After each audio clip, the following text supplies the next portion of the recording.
कि आप भोजन केवल उतना ही पाइए जो बिना औषधि के आपकी आंतें पचा ले और कब्ज ना होने पावे। यदि आप रसेंद्री के स्वाद के वशीभूत होकर के प्रसाद खूब ग्रहण कर लिए, वातों की सामर्थ्य नहीं है क्योंकि आप क्रियारत नहीं हैं। अब अभी आपको 8-10 घंटे बराबर क्रिया करनी हो तो पच जाएगा गरिष्ठ पदार्थ, पर आपको क्रिया तो करना नहीं है। ऐसी रसेंद्री के स्वाद के वशीभूत होकर अधिक प्रसाद पालेंगे तो आपसे दिनचर्या नहीं होगी, उदास रहेगा मन। कब्ज होने पर भजन में रुचि नहीं रहती, कब्ज होने पर प्रमाद स्थिति रहती है। इसलिए साधक किसी औषधि से कब्ज निवारण का उपाय नहीं है, ये बहुत सावधानी की जरूरत है।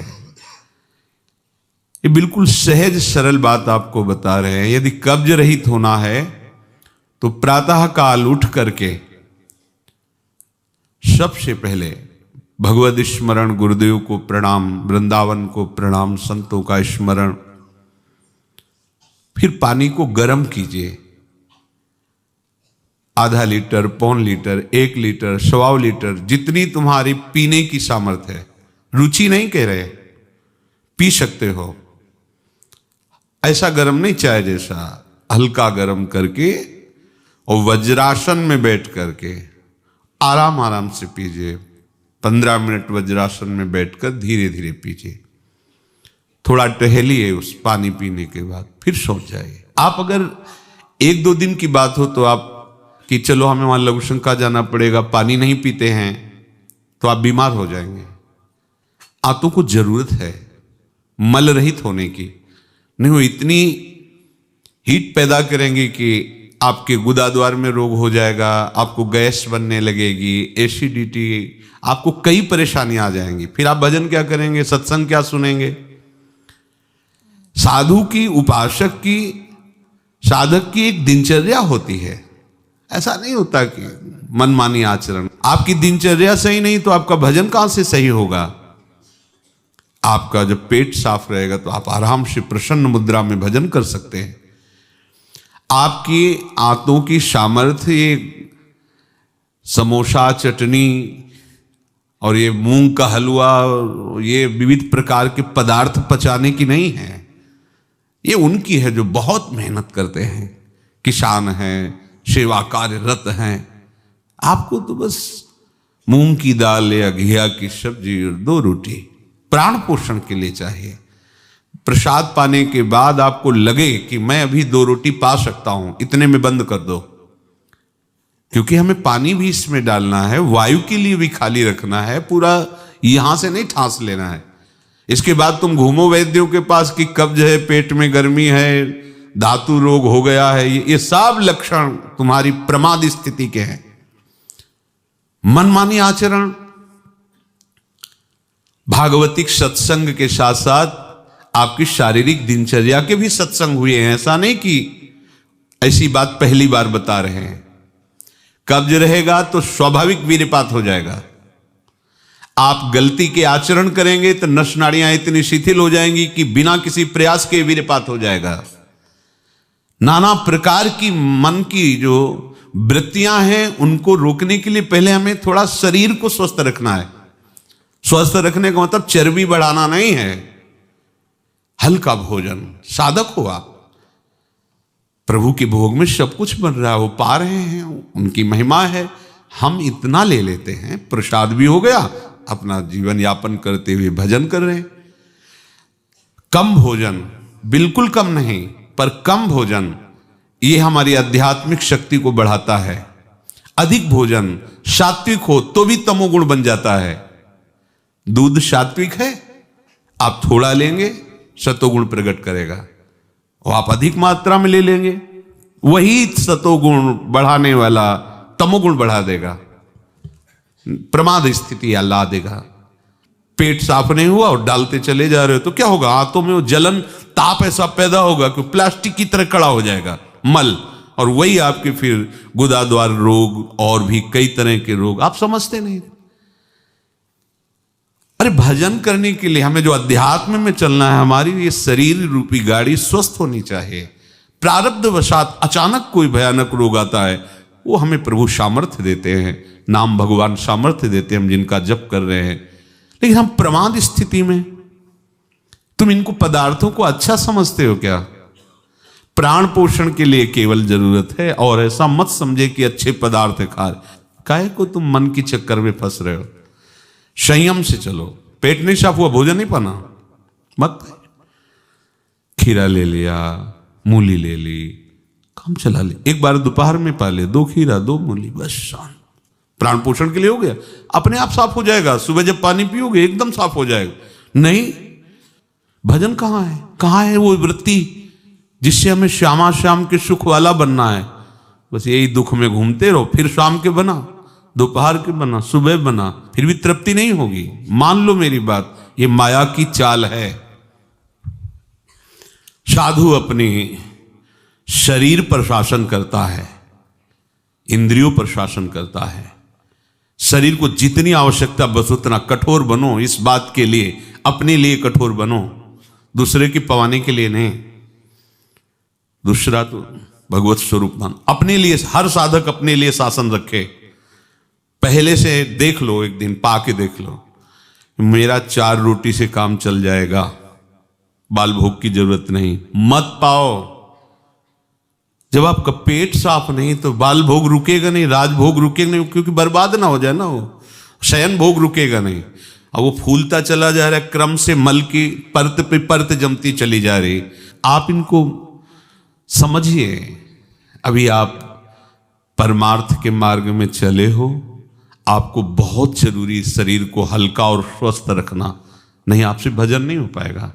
ये एक दिन का विषय नहीं कि आप सत्संग में आके बैठ गए हो गया। आपको नित्य सत्संग करना है, आपको नित्य वाणी पाठ करना है, आपको नित्य भजन करना है। आपकी दिनचर्या, आपका खान पान बिल्कुल संयमित होना चाहिए। देखो, यदि आप गंदी बातें करोगे, गंदी हरकतें करोगे, तो विश्व में कोई ऐसा वैद्य नहीं कि आपको ब्रह्मचारी दवा से बना दे। मान लीजिए, हमारी प्रार्थना मान लीजिए। यदि आपने अंगों को छेड़ा नहीं है तो लिख लो, आपका ब्रह्मचर्य क्षीण नहीं हो सकता। मानसिक चिंतन गंदा, प्रक्रियाएं आपकी गंदी, खान पान आपका ठीक नहीं, तो एक रोक के आप देखते जाना, आपको भजन में रुचि क्या, शरीर को नहीं संभाल पाओगे। मान जाओ मेरी बात। 24 घंटे में प्राण पोषण के लिए 2-4 रोटी काफी है। अरे संतों ने तो कई कई दिन भोजन नहीं मिला है, भजन एक तार चला है। आप भजन के लिए आए, भोजन बट वो क्या भाई, भोजन के लिए थोड़ी आप आए हो, भजन के लिए। सृष्टि में किसी भी पदार्थ की कमी नहीं, माया रचित है, वो ऐसे बढ़ते चले जाएंगे। अपने को एक सीमा रखनी खान पान की। एक नए साधक को देखा कि भोजन पाने के समय एक रस्सी में गांठ बांधे हुए थे, इधर और इधर, और जब उसी गांठ से गांठ ऐसे फिट करके बांध लिया भोजन पाने के पहले। बस जहां पाए तो रस्सी टाइट, जहां रस्सी टाइट हुई तो बस छोड़ दिया, भोजन में ही छोड़ दिया ऐसे। फिर कोई कितना भी प्रयास करो नहीं पाते थे। ये बाहर है, आंतरिक जितेंद्रियता की बात नहीं। इसकी जरूरत नहीं रस्सी की पेट में बांधने की, पर अच्छा लगा। प्रारंभिक स्थिति में ठीक है कि हाँ जहां टाइट होगा तुम खोल, मतलब बंद कर देंगे, तो उसे पहले ही देख लो कि हमें इतना पाना। ये जहर है और ये जीवन है, दोनों बात समझो। अधिक पौष्टिक पदार्थ आपको ब्रह्मचर्य नहीं रहने देगा। अधिक पौष्टिक पदार्थ आपकी आंतें खराब हो जाएंगी, पच नहीं पाएगा, क्योंकि आपसे सेवा नहीं होती। अगर 8-10 घंटे पसीना वाली सेवा हो कि फावड़ा चल रहा है, आप हल जोत रहे हैं, बड़ी मेहनत कर रहे हैं, दौड़ भाग हो रही, चलता रहेगा, आप पाइए पच जाएगा। अब आपको सेवाएं हैं नहीं, आप मनमानी रसेंद्री की तृप्ति के लिए, ये शरीर तो पांच भौतिक ही है ना। उचित आहार कितनी बार समझाएं।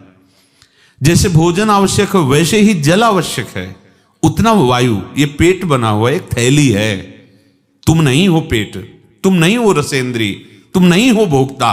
काहे को मूर्खतावश ये जो शरीर रूपी गाड़ी मिली इसको नष्ट कर रहे हो और अपनी यात्रा को रोक रहे हो। इसका एक सिद्धांत है। एक हिस्सा अन्न, एक हिस्सा पानी और आधा हिस्सा वायु के लिए रहने दीजिए। ऐसे रखा जाता है, तभी आप देखना ऊर्जा शक्ति आपकी बढ़ेगी, भजन की वृत्ति बनेगी आपकी। अब यहां चारों हिस्सा में अन्न भरा हुआ है और ऊपर से पानी, रुचि नहीं है पीने की, क्योंकि वो अंदर ऐसा जहर बनता चला जा रहा है। जल जब जाता है तो लघु शंका के द्वारा बहुत से ऐसे पदार्थ है जो हमारे शरीर को हानि करने वाले, उनको निकालता है जल। मल की आंतों में जाकर मलाशय में वो मल को गीला करके निकालने की चेष्टा करता है। अब हम भजन को तो देख नहीं रहे हो, भोजन को देख रहे हैं। इस समय ये प्रार्थना मान लीजिए, आपका जीवन स्वस्थ होना चाहिए। अचानक कोई असाध्य रोग आता है तो भगवान सामर्थ्य देते हैं, पर आप खुद अपना नाश कर रहे हैं। अधिक भोजन करने वाला, स्थूल प्राण वाला, चंचल मन वाला कभी भजन में नहीं रुचि हो सकती। सूक्ष्म भोजन वाला, सूक्ष्म प्राण वाला, सूक्ष्म मन वाला भजन करता है। मान लीजिए आप लोग पता नहीं इतने भोजन के पीछे क्यों पड़े हैं। आपके पेट में कब्ज 2 दिन उपवास रहे, नहीं पाना है भाई, नहीं जगह है, पानी पानी अपने आप साफ हो जाएगा। नहीं, भोजन तीनों टाइम डालना है। ऐसी कोई औषधि बनी है क्या कि आप कुपथ्य करते रहो, मनमानी आचरण करते रहो, आप ठीक हो जाओ? अगर बाई चांस किसी को ऐसा कब्ज है तो बताया है आपको, इस वर्षों सेवन की हुई औषधि, जब कभी ऐसा लगा तो छोटी हर 1 चम्मच और 1 चम्मच इसबगोल की भूसी उसमें मिला लीजिए। शाम के 200 ग्राम 250 ग्राम गुनगुना दूध से ले लीजिए। ये ऐसी है कि आपको बार बार परेशान नहीं करेगी, पर ये धीरे से आपके कब्ज को, क्रम को नष्ट कर देगी। जो अंदर बना हुआ कब्ज है वो धीरे धीरे कई दिनों तक बराबर लेते रहिए। पकवान, गरिष्ठ पदार्थ ये उपासक के लिए वैसे ही अनुकूल नहीं, भले कब्ज ना होती तो भी अनुकूल नहीं। आप मूंग का हलवा पाएंगे, आप बादाम पिस्ता पड़े हुए पदार्थ पाएंगे, आप भजन करेंगे कैसे? मतलब क्या केवल रसेंद्री की तृप्ति ही हमारा उद्देश्य है क्या? कैसे तुम्हें ये बात अच्छी लगती है कि हमें पदार्थ भरपेट पाने? अरे हमें भरपेट भजन करना है। अब वो देखने को नहीं मिलती वो बात जो पुराने साधकों में एक जलन होती है, एक ताप होता है भगवत प्राप्ति के लिए। हर समय भजन के लिए व्याकुल रहता है, उपाय करता रहता है, नई नई युक्तियां सोचता है भजन के लिए। और हम नई नई युक्तियां सोचते हैं भोजन के लिए। आज ये कब तक खाते रहोगे? शरीर को कब तक पोषित करते रहोगे? मरेगा, नष्ट होगा। जिस काम के लिए है वो काम बना लो। ये तुम्हारा शरीर नहीं है, तुम शरीर नहीं हो, ये नष्ट होगा, मान लीजिए। आप यदि गलत क्रिया नहीं कर रहे हैं और आपका पेट साफ है तो विश्वास मानो, ये ब्रह्मचर्य वो चीज नहीं कि स्वाभाविक नष्ट होती जाए। जिनको ये है कि होती है, तो यदि 8 दिन में आपने नष्ट किया है और अब आप रोकना चाहते हैं तो वर्षों आप नहीं रोक सकते। वो 8 दिन 10 दिन के अंतर्गत नष्ट होगा, स्वाभाविक नष्ट होगा। अगर आप छेड़ेंगे नहीं तो धीरे धीरे अंतराय बनता चला जाएगा, एक दिन आप ब्रह्मचारी हो जाएंगे। अगर आप कोई ऐसी गलत क्रिया करते हैं, गलत आहार करते हैं, तो ही ऐसा है। नहीं, ये कोई ऐसी नहीं कि स्वाभाविक प्रवाहित होता रहे, ऐसा नहीं। ये आपकी गलती का परिणाम है। आपने बहुत ही गलत कार्य किए, अपने ऊपर गलत किया, इसीलिए आपकी ये दुर्दशा है कि आपकी धातु जाते। ये धातु रोग जानते हो किनको होते हैं? विषयी पुरुष को, पामरों को, जो नीच प्रकृति से नीच क्रियाएं करते हैं। ऐसे ये धातु कोई ऐसी चीज थोड़ी कि स्वाभाविक निकल जाती है, ऐसा नहीं है। एक मनोवाह नाड़ी है अंदर। भीष्म पितामह जी परम ब्रह्मचारी हैं, वो वर्णन करते हैं। अगर उसको ताप नहीं पहुंचा मनोवाह नाड़ी को तो वीरपात हो ही नहीं सकता। ये तभी पात होता है जब उसका ताप की 2 प्रक्रियाएं, पहला चिंतन, दूसरी क्रिया। अगर आपने कामासक्त होकर चिंतन किया तो कामाग्नि मनोवाह नाड़ी को ताप से युक्त कर देगी। अब वो क्रिया हो ना हो, वो आपका नष्ट हो जाएगा। आपने कोई क्रिया की तो नष्ट हो जाएगा, नहीं कोई सवाल ही नहीं उठता। ये नई नई अवस्था के बच्चे धातु रोग से ग्रसित हो रहे हैं, कमर दर्द कर रही है, आंखों में कम दिखने लगा है, ये परेशानियां वो परेशानियां। इसका कारण आप हैं। आप देखिए ना, इस विषय पर कोई चर्चा नहीं करना चाहता, ना सुनना चाहता है। केवल पशुवत आचरण के लिए छूट मिल जाए बस। सावधान रहिए, ये जीवन खिलवाड़ नहीं, चाहे आप गृहस्थ हो चाहे विरक्त हो। ये जो ब्रह्मचर्य है ये आपको अच्छा गृहस्थ बनाएगा, ये ब्रह्मचर्य आपको अच्छा उपासक बनाएगा, अगर आप इसको यूं ही छीण करते रहे, चाहे गृहस्थ हो या विरक्त हो, तो आप किसी काम के नहीं रह जाएंगे। ध्यान रखना, किसी काम के नहीं रहे। कुछ दिनों के बाद आपके शरीर में जगह जगह पीड़ाएं होने लगेंगी, चिंतन आपका सामर्थ्यशाली नहीं रह जाएगा, स्मृति शक्ति आपकी लोप होने लगेगी, और जिसे आज की भाषा में डिप्रेशन कहते हैं उसके शिकार हो जाओगे। देख लेना, आप देख लेना, मान लेना। ब्रह्मचर्य ऐसी सामर्थ्यशाली, एक बार श्लोक बोलो कंठस्थ हो जाएगा। अगर शरीर स्वस्थ है, कोई अन्य औषधियां या अन्य इस तरह के विकारात्मक पदार्थ अंदर नहीं जाते, और ब्रह्मचारी तो एक बार पूरी बात बोल लो, चाहे जब सुन लेना हो, जीवन में सुनाई दे देगी। आपको स्मृति नहीं, प्रभु की स्मृति नहीं, आपको अपनी दिनचर्या की स्मृति नहीं। साधक का दर्शन मात्र सुख प्रदान करता है। कैसा स्वरूप होता जा रहा है, कैसी आपकी भावना बनती जा रही, कैसी आपकी दिनचर्या होती जा रही, कभी लौट कर देखो ना अपने जीवन में। सबसे प्रार्थना है, केवल प्राण पोषण के लिए ही भोजन है, स्वाद के लिए नहीं है। ये इंद्रियों के विषयों में मत फंसो। कुछ दिन तो आप ऐसा करके देखो। अब ऐसा भी नहीं कि हट करके आप शरीर को नष्ट करने वाला चेष्टा शुरू कर दो, वही आधी रोटी पाएंगे या ऐसा नहीं, तो कई दिन चलेगा। युक्ताहार विहार से उचित भोजन करो। कई बार कहा है, शरीर को यदि कमजोरी महसूस हो रही तो दूध ले लिया, नहीं महसूस हो रही तो हाथ जोड़ दिया। नहीं, आवश्यकता नहीं, जब होगी तो ले लेंगे, घर ही तो है ना। आवश्यकता है फल ले लीजिए, नहीं आवश्यकता है नहीं डालेंगे शरीर में। फल क्यों डालें, जरूरत नहीं तो हम क्यों डालें। जितनी आवश्यकता उतना भोजन पाया, नहीं तो राधे श्याम और पाइए आप। हमारा एक बार से काम चल जाता, भोजन से नहीं पाना 3 बार बाल भोग राज भोग, सब क्यों आप इस पे परेशान हो रहे। ऐसी ये दिनचर्या आप लोगों की कोई भी हो ठीक नहीं है। आप भगवदाकार वृत्ति नहीं कर पाएंगे। वृत्तियां तो वही, चाहे शरीर में लगा लो चाहे प्रभु में लगा लो। तो यहां प्रभु कह रहे हैं, योन्ता सुखोन्तरा रामस, जो केवल अपने आराध्य देव के सुख में सुखी रहता है, आराध्य देव के सुख वाला है। और यहां विषयों के सुख वाला हम बनना चाहते हैं और चलते हैं परमार्थ के मार्ग पर। सावधान रहिए, बाह्य विषय दुख योनया हैं। आप देख लीजिए, भगवान के वचन हैं, इनसे दुख ही प्रकट होगा। उचित आहार, बहुत संयम चाहिए साधु को, बहुत संयम चाहिए। चाहे साधु का मतलब हम केवल भेष से नहीं ले रहे, साधुता के मार्ग से ले रहे हैं, भगवत प्राप्ति के मार्ग से ले रहे हैं। ये आहार विष भी है और अमृत भी है, दोनों बातें जान लीजिए। क्षुधा रूपी व्याधि की केवल चिकित्सा भोजन से करनी है। ये विलासिता बंद करो अपनी जबान की।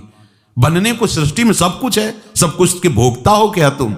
ऐसे श्री जी की रसोई में सब कुछ बन रहा है, तुम सबके भोक्ता हो क्या? प्रसाद में वो देखा, जो हमारी आते पचा सकती, थोड़ा डालो, रात दिन भजन में रहो। जो अधिक भोजन करने वाला है वो मानसिक निरंतर नाम जप नहीं कर सकता, पक्का नहीं कर सकता। बातें बनाने से नहीं होती, जब मार्ग में चला जाता है तब पता चलता है। अगर आप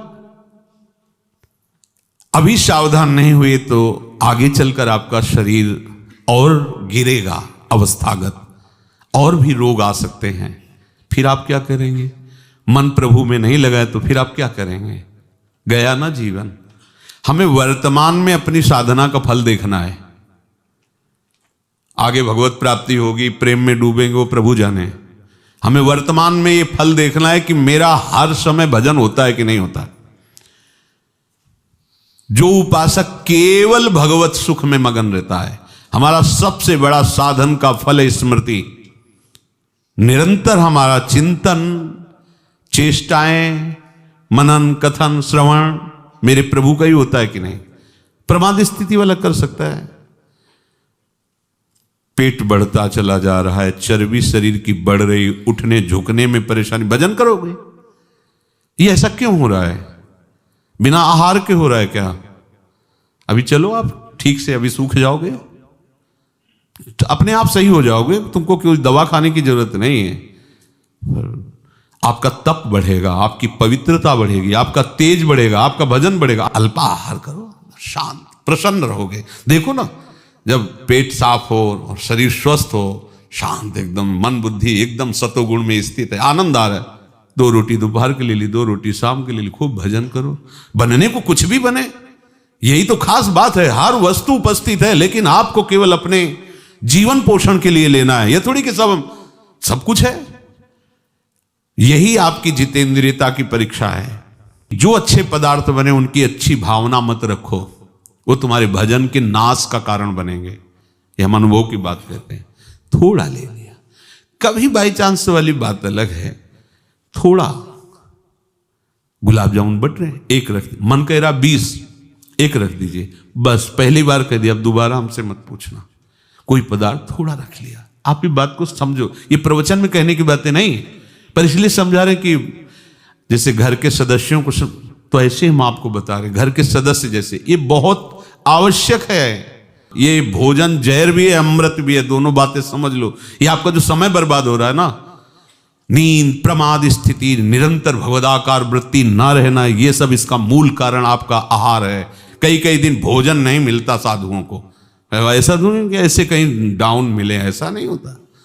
उनका सिंहवत स्वभाव रहता है, क्योंकि संयम, साधु का अस्त्र संयम है, उपासक का अस्त्र संयम है। मान लो आप लोग संयम के मार्ग पर चल रहे हो,